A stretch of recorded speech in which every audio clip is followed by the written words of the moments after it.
Hi, we're Quentin Cures Volumes. My name is James. It's a Thursday. Some people call it a Poetry Thursday. I call it Poetry Thursday. It's confusing to my coworkers and my acquaintances, but what can I do? I'm a booktuber. So I'm going to read some poems today, but I also wanted to talk about a couple of stories in the Washington Post. There was one just this week by a poet named Diane Sun, and she apparently was in 2022 the National Student Poet of the West, which I never heard of such a title, but congratulations. And I'm going to read some of Diane Sun's poetry later. But so she did a story based on another story about a study that was published in the journal Nature, which is, if you don't know, it's probably the most prestigious scientific journal that there is. And in this study, they asked Americans to evaluate a series of poems written by or generated by AI, and also some written by actual famous poets like T.S. Eliot, Sylvia Plath, and Allen Ginsberg. And to kind of rank them and compare them and say, well, so they didn't tell them which ones were written by people and which ones were AI. The ChatGPT generated poetry generally rated higher than all of the human generated poetry, except for one, surprisingly enough, by Allen Ginsberg. The thing about these poems, and there was one human-generated poetry that people suspected was written by AI, and it was by Thomas Stearns Eliot. I'll read that one to you. I know I read this at some point years ago, but it's called the Boston Evening Transcript. And Boston Evening Transcript is all in italics because it's the title of a newspaper. Probably a long-defunct newspaper. The readers of the Boston Evening Transcript sway in the wind like a field of ripe corn. When evening quickens faintly in the street, wakening the appetites of life in some, and to others bringing the Boston Evening Transcript. I mount the steps and ring the bell, turning wearily as one would turn to nod goodbye to Rochefoucauld. In the street, if the street were time and he at the end of the street, and I say, Cousin Harriet, here is the Boston Evening Transcript. So the participants in this study thought that was done by AI. And I'll read one of the poems that, am I in the right? Here is my, oh, son of a bitch. Okay. So here are some of the AI generated poems, and I'll try to read them without giving away how I feel about them. This is an AI poem in the style of Allen Ginsberg. In the stillness of the night, I hear the beat of the city's heart, the rhythm of the streets, the pulse of life, the symphony of chaos, a work of art. I see the faces in the crowd, each one a story yet untold, their hopes and fears, hopes and dreams, fears and doubts, a mystery waiting to unfold. The neon lights flicker and glow like fireflies in the urban sprawl. A modern-day carnival, a wild show, a place where anything can befall. In this concrete jungle, I find my voice. Amidst the hustle and the noise, a rebel cry, a cry for change.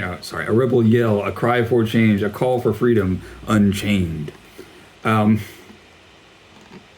So that's Allen Ginsberg. Here's AI Sylvia Plath. The air is thick with tension, my mind a tangled mess. The weight of my emotions is heavy on my chest. The darkness creeps upon me, a suffocating cloak. The world outside is cruel and cold. I can't. It's just too bad. Anyway, so these are poems by Ginsberg and Plath, as understood by someone who's never read Ginsberg or Plath. I mean, you just get like the Allen Ginsberg, urban hipster, go, right? Sylvia Plath, sad girl, go, right? I mean, and the sing-songy rhymes and the cliches on every other line, a cliche. These are terrible. But this is what people recognize as poetry. Poetry has got to be the worst art. I mean, people cannot stand it if they think that this is good poetry. Look, I understand not getting that T.S. Eliot poem because it's weird, but I mean, a computer's not going to come up with this unless they're under the assumption that a computer is kind of going to just throw a bunch of junk together and not try to make sense, and that a computer's going to try to make too much sense, and it's going to try and rhyme too well. So I really think that this poet Diane Sun gets at something. As she says, the problem's not with poetry, the problem's with us as readers. People have lost the habit of reading poetry, of reading anything really challenging, and so you can instantly kind of connect with that Ginsberg poem and know what he's saying, even if you're like, this is a waste of time. Whereas this thing by Eliot, hard to know what he's talking about if you don't know what the Boston Evening Transcript is. If you don't know who Rochefoucauld is, I mean, you could look it up. I did. It didn't help me understand the poem any better, but it does have a sort of, I don't know. The sun is always going down, somewhere out of sight in T.S. Eliot's poems. It's always a gray dusk, right? Crepuscular. This is why I'm not a poet. But let me read a poem written by an actual human, and it is by Diane Sun. It's called A Recipe for Steaming Almost Dragon. And it has some Chinese words in it, which might need some explanation. So they're explained. I can't tell if they're part of the poem, the explanations, or if this is a sort of more of a footnote. But I'll read them to you ahead of time so that you will understand their import. There's one Chinese word, Long Men, which is the Dragon Gate, which is a part of Chinese mythology.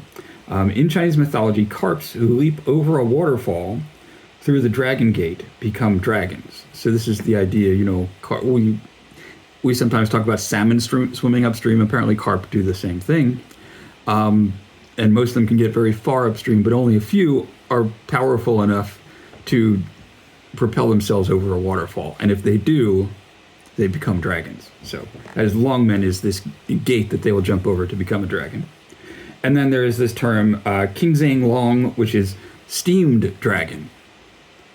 So here we go, a recipe for steaming almost dragon.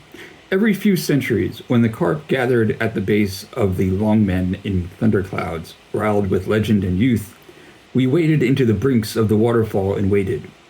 That night, we would feast upon Qingzhang Long. 1. Check for freshness. Its scales should be taut. A bowstring still drawn long after the arrow has departed. Its eyes should be clear, a divine glimmer of a future once promised. Its gills should be stark red, the intrusion of fate into viscera. 2. Dress it to your liking. With a blade, furrow its body in angles, such that its exterior still lays neatly. Only you should be aware of the aromatics buried in its torso, of the ginger rooted in its nervous system, of the scallions that replaced arteries. 3. Steam for 7 minutes. In death, we replicate glory with an opiate haze. Here we unwind the dreams tucked in little carp skulls, the lacy hemlines of cascades, the rumble of cast iron gates opening, the pale heat of the heavens. This is flesh cleaved from the mountainside, skin sheened in gold, and bones that prickle at the roof of the sky, still tasting faintly of thunder. So that's that poem. And I mean, obviously, you're not going to get the sort of AI that produced those sing-songy bits of doggerel to do something like this. It's also, like a lot of modern poetry, it's formatted like prose, and it doesn't have any capitalization. It does have punctuation in it, though. Thank you, Diane Sun. But I think it's quite effective. I don't know why poets have given up on using line breaks at all, but you know, old man screams at clouds. It's you know, it's perfect. It's perfectly nice. It's really good, and yeah, I guess people could. I think most people could understand this. It does have, you know, Chinese language in the middle of it, which it would be a barrier to some. But she explains it pretty well, and I think it's not too difficult, too much of a stretch to meet the poet where she is. Anyway, these are some of the things I've been thinking about on this Poetry Thursday. Have you read any AI generated poetry? Probably not. It's not worth it. But check out these two articles, the one by Diane Sun and the original about this nature study. You will shake your head in amazement at how bad the AI generated poetry is. There's also a quote from an AI generated Whitman. And there's a quote from an AI-generated Emily Dickinson. They're just so terrible. So, oh, and a Byron. There's a Byron. Good God. Though I tried to shut them out, they haunt me like a dream. So here I am, alone and lost, a ship without a sail. In this world of pain and sorrow, I am but a mere whale. Sylvia Plath never wrote anything that bad. Okay, anyway, I'm sorry. Thanks for watching, everybody. Bye.